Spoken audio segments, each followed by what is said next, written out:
പ്രമേഹ രോഗികൾക്ക് പലപ്പോഴും ഉണ്ടാകുന്ന ഒരു സംശയമാണ് പ്രമേഹം കണ്ടുപിടിച്ചു കഴിഞ്ഞാൽ ആദ്യത്തെ കുറച്ച് നാളുകളിൽ നമുക്ക് മരുന്നില്ലാതെ തന്നെ ജീവിതശൈലി കൊണ്ട് മാത്രം പ്രമേഹം നിയന്ത്രിക്കാൻ പറ്റുമോ എന്നുള്ളത്. അപ്പോൾ ഇതിന് അറിഞ്ഞിരിക്കേണ്ട പ്രധാനപ്പെട്ട ഒരു കാര്യം, പ്രമേഹം കണ്ടുപിടിക്കുമ്പോൾ തന്നെ ഒരു രോഗിയുടെ പാൻക്രിയാസിന്റെ അവസ്ഥ, അതായത് പാൻക്രിയാസിന് ഡാമേജ് സംഭവിച്ചിട്ടുണ്ട് എന്നുള്ളതാണ്. അപ്പോൾ നമ്മളൊരു കണക്ക് വെച്ച് പറയുകയാണെങ്കിൽ ഒരു 50 മുതൽ 60% വരെ പാൻക്രിയാസ് ഡാമേജ് ചെയ്തിട്ടുണ്ടെന്നാണ് പഠനങ്ങൾ കാണിക്കുന്നത്.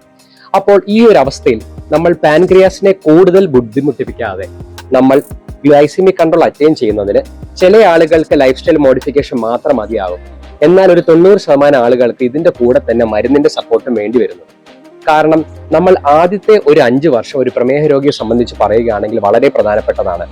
ആദ്യത്തെ ഒരു 5 വർഷത്തിൽ HbA1c ഒരു 6.5 താഴെയോ അല്ലെങ്കിൽ ഒരു 7 താഴെയെങ്കിലും മെയിൻറ്റെയിൻ ചെയ്യാൻ സാധിക്കുകയാണെങ്കിൽ ആ രോഗിക്ക് ഭാവിയിൽ കോംപ്ലിക്കേഷൻസ് അഥവാ സങ്കീർണതകൾ വരാനുള്ള സാധ്യതകൾ വളരെ കുറവാണ്.